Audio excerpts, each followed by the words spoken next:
Welcome friend. आज हम लोग आए हैं त्रिभुज पढ़ाने के लिए। यहाँ पर जो त्रिभुज है आपको पता ही होगा, मैट्रिक का जो 10th एग्जाम होगा, मैट्रिक का जो एग्जाम होने वाला है उसमें त्रिभुज चैप्टर से बहुत सारा ऑब्जेक्टिव में और सब्जेक्टिव में क्वेश्चन रहेगा। ठीक है, तो पहले इसके बारे में जानते हैं त्रिभुज होता क्या है, उसके बाद इसका हम क्या कहते हैं पूरा क्वेश्चन करेंगे। जैसे कि त्रिभुज कहते किसे हैं? तीन भुजाओं वाली बंद आकृति को क्या कहा जाता है? त्रिभुज कहा जाता है।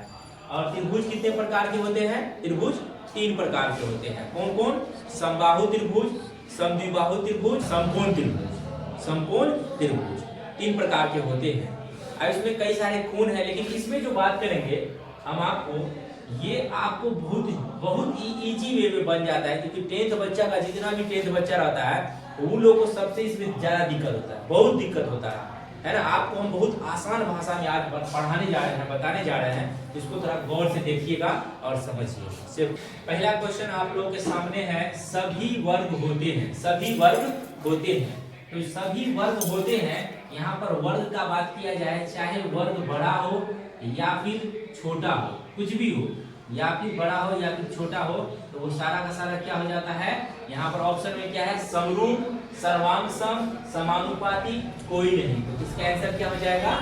इसका आंसर हो जाएगा समरूप, क्योंकि सभी जो इसके रूप होते हैं, सभी चीज जो क्या होते हैं? बराबर होते हैं, इसलिए इसका आंसर क्या हो जाएगा? समरूप हो जाएगा। ठीक है, चलिए दूसरा क्वेश्चन है। यहाँ पर त्रिभुज ABC और DEF के समरूप है एवं क्षेत्रफल त्रिभुज ABC बराबर 36 सेंटीमीटर स्क्वायर है एवं त्रिभुज DEF 49 सेंटीमीटर स्क्वायर है। तो दोनों त्रिभुज की संगत भुजाओं का अनुपात क्या होगा? ये क्वेश्चन देख लीजिए, 2021 में हाल फिलहाल में पूछा हुआ है। इस सवाल को कैसे बनाएंगे? देखिए, जब इस सवाल में क्षेत्रफल दिया रहे, क्या दिया रहे हैं? क्षेत्रफल दिया रहे, तो आपको ना उसका भुजा पूछेगा। क्या पूछेगा? भुजा। तो जो क्षेत्रफल दिया रहता है वो अक्सर स्क्वायर में होता है ना, स्क्वायर में है। तो ये देखना है कि वो किसका स्क्वायर है। यहाँ पर कितना स्क्वायर दिया है? 36, और ये कितना दिया है यहाँ पर? 49। ये 36 किसका स्क्वायर होता है? 6 का स्क्वायर होता है, और ये 49 किसका स्क्वायर होता है? 7 का। तो इसका आंसर क्या हो जाएगा? 6:7। ऑप्शन बी पे देख लीजिए, यहाँ पर क्या लिखा हुआ है? 6:7। इसका आंसर यही हो जाएगा। तीसरा क्वेश्चन है यहाँ पर, यदि दो समरूप त्रिभुज की संगत भुजाओं में 3:4 का अनुपात है तो इनके परिमाप का अनुपात ज्ञात करें। ये इसमें क्या पूछ रहा है? इसमें पूछ रहा है कि परिमाप क्या होगा। ऑप्शन है 3:4, 4:3, 9:16, 16:9। इसमें क्या करता है बच्चा? स्क्वायर करके चलाता है। इसका स्क्वायर नहीं करना है। यहाँ पर परिमाप जब पूछे ना, जो भुजा दिया रहे, समझ जाइए वही आंसर है। परिमाप यानी जो भुजा दिया है और परिमाप आपको पूछे तो समझ जाइएगा इसका आंसर भी वही होगा। 3:4 है, तो इसका भी आंसर क्या हो जाएगा? 3:4। तो देखिए, सबसे पहले इसमें क्या लिखा हुआ है? त्रिभुज ABC में P और Q बिंदु भुजा AB और AC पर क्रमशः इस प्रकार है कि PQ समानांतर BC यदि AP बराबर 3 सेंटीमीटर, PB बराबर 2 सेंटीमीटर, AQ बराबर 6 सेंटीमीटर और QC बराबर X, तो X का मान ज्ञात करें। इसलिए मान लीजिए यहाँ पर हम क्या बना दिए? त्रिभुज बना, इसका नाम रखते हैं AB और C, है ना। अब ABC है, अब यहाँ पर क्या खींच दिए? यहाँ पर खींच दिए, इसका नाम क्या है? PQ। हम लिखते हैं PQ। ये PQ हो गया। PQ जो समानांतर है वो किसका है? BC का है। तो यहाँ पर मान जो दिया उसको देखिए। AP बराबर कितना है? AP बराबर दिया है 3 सेंटीमीटर, और PB बराबर कितना दिया है? 2 सेंटीमीटर। AQ बराबर कितना दिया है? 6 सेंटीमीटर, और QC बराबर कितना दिया है? X। और आपका मान भी कितना पूछा है? X। तो इसको शॉर्टकट में कैसे बनाना है? तुरंत बैठा देना, 3 ऊपर और ये वाला 2 नीचे, और यहाँ पर इस 6 को कहाँ लिख देना है? ऊपर, और ये X को नीचे। अब क्रॉस मल्टीप्लाई, 3 को X से गुना कीजिएगा, क्या हो जाएगा? 3x, और 6 6 गुना 12। इस हिसाब से x बराबर 12 ऊपर चला जाएगा और 3 नीचे। 3 का 3, 3 चौका 12। ऑप्शन में देखिए कहीं पर 4 है, देखिए इसमें ऑप्शन बी क्या दिख रहा है, 4 है, तो इसका आंसर कितना हो जाएगा, 4 हो जाएगा। देखिए छठा सवाल की तरफ चलते हैं। यहाँ पर क्या लिखा हुआ है, दिए गए त्रिभुज EFG में LM समानांतर है FG, तो EL का मान पूछ रहा है, यहाँ पर EL का मान पूछ रहा है। देखिए 2014 और 2021 दोनों में पूछा हुआ है, इंपोर्टेंट सवाल है, एक बार पढ़ लीजिए जाने से पहले। यहाँ पर त्रिभुज देख रहे हैं, त्रिभुज EFG और समानांतर LM है। यहाँ पर EM का मान कितना दिया है, 1.8 और MG का मान है 5.4 और LF का मान है 7.4। अब मान किसका निकालना है आपको, EL का, तो हम इसको क्या निकाले, क्या मान लेते हैं, इसको x मान लेते हैं। तो हम बताए थे अभी तुरंत क्या करना है, इसको ऊपर रखना है, x ऊपर और 7.2 को कहाँ रखना है, नीचे, बीच में बराबर दीजिए, इसको ऊपर रखिए 1.8 बट्टा में 5.4 है ना। इसको क्रॉस मल्टीप्लाई करना है। इसको शॉर्टकट में कैसे बनाना है इसको समझिए पहले, वैसे तो लॉन्ग बनेगा, शॉर्टकट में देखिए इसको इससे गुना करेंगे, इसका मतलब है इसको इससे हम काट सकते हैं, तो इसको काटिए, 18 का 18, 18 दिया 54, तो 0.3 आएगा।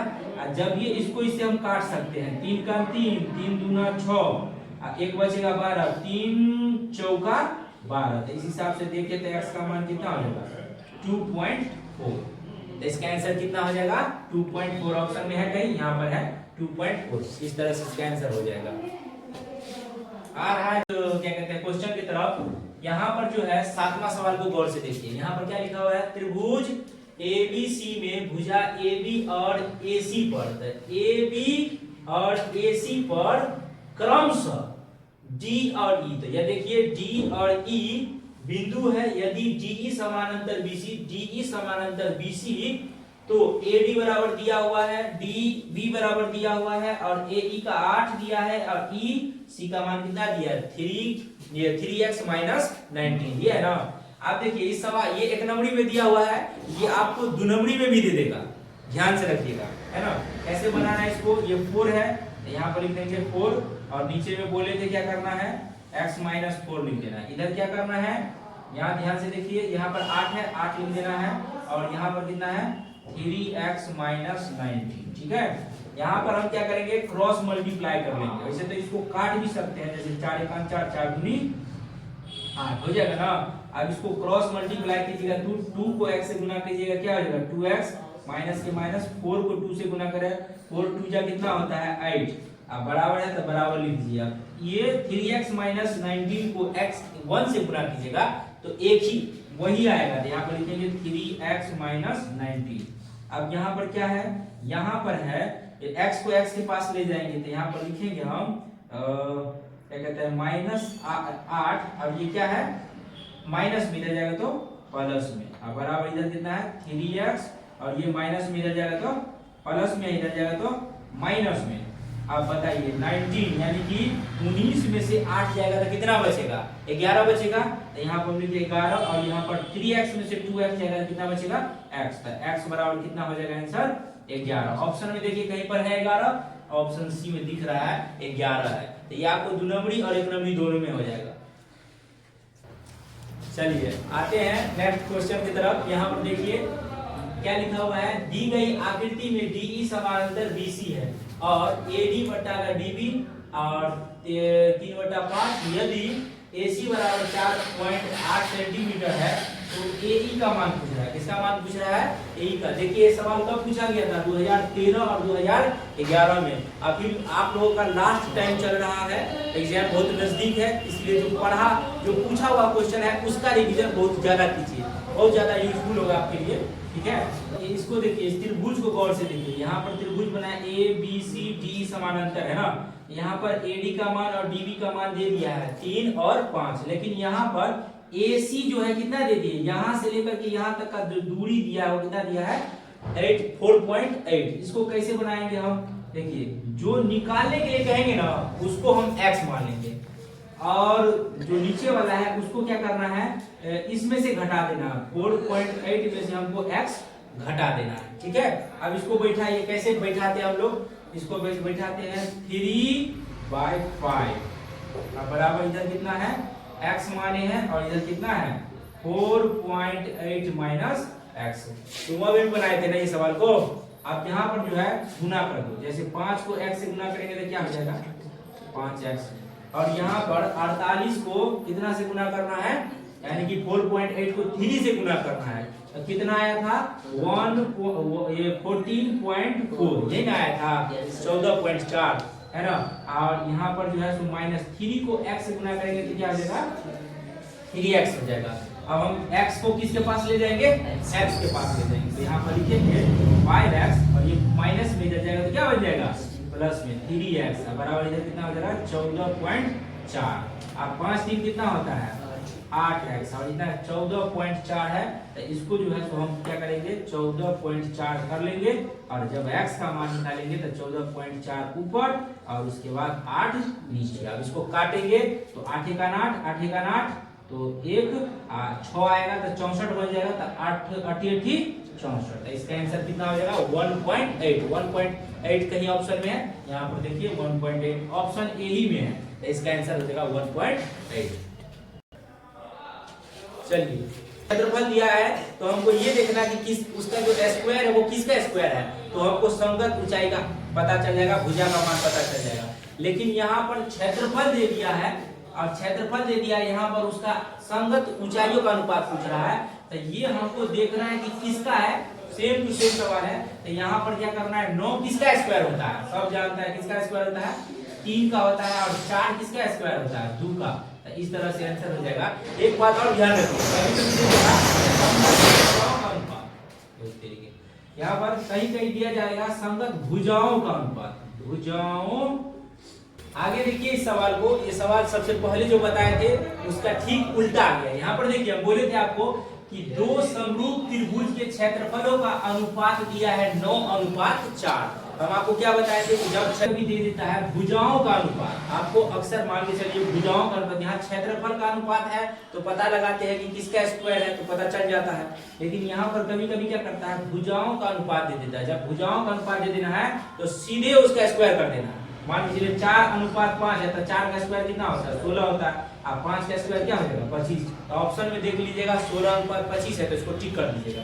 या फिर मान के चलो इसका दे देता है 11:12 है, भुजाओं का अनुपात 11:12 है, तो इसको क्या करना है स्क्वायर कर देना है। जैसे 11 का स्क्वायर कितना हो जाएगा 121, और 12 का स्क्वायर कितना हो जाता है 144। इस हिसाब से इसका जो क्षेत्रफलों का अनुपात हो जाएगा ना वो हो जाएगा 121:144। देखिए नेक्स्ट क्वेश्चन देखिए यहाँ पर क्या है, दो समरूप त्रिभुजों की दो संगत भुजाएं 3:5 के अनुपात में है, तो इन त्रिभुजों के क्षेत्रफलों का अनुपात पूछा है। जैसा कि हम आपको पिछले क्वेश्चन में बताए थे कि जब भुजाओं का अनुपात दिया रहे तो करना क्या है, उसका देखना है कि स्क्वायर क्या है। यहाँ पर भुजा का अनुपात दिया है 3:5, तो 3 का स्क्वायर क्या होता है 9 होता है, और 5 का स्क्वायर कितना हो जाता है 25 हो जाता है। देखिए तो ऑप्शन में कहीं पर है 9:25, यहाँ पर दिया है 9:25 जो कि 2 है। आज के लिए इतना ही, अब मिलेंगे अगले वीडियो में। आप लोग जो भी वीडियो होता है उसको पहुंचाइए बच्चा तक जिनका एग्जाम है 2025 में, ठीक है, और इनको रिवीजन करने के लिए बोलिए इस तरह का सवाल को, तो इससे आपको बहुत ज्यादा बेनिफिट होगा। आज के लिए जय हिंद जय भारत।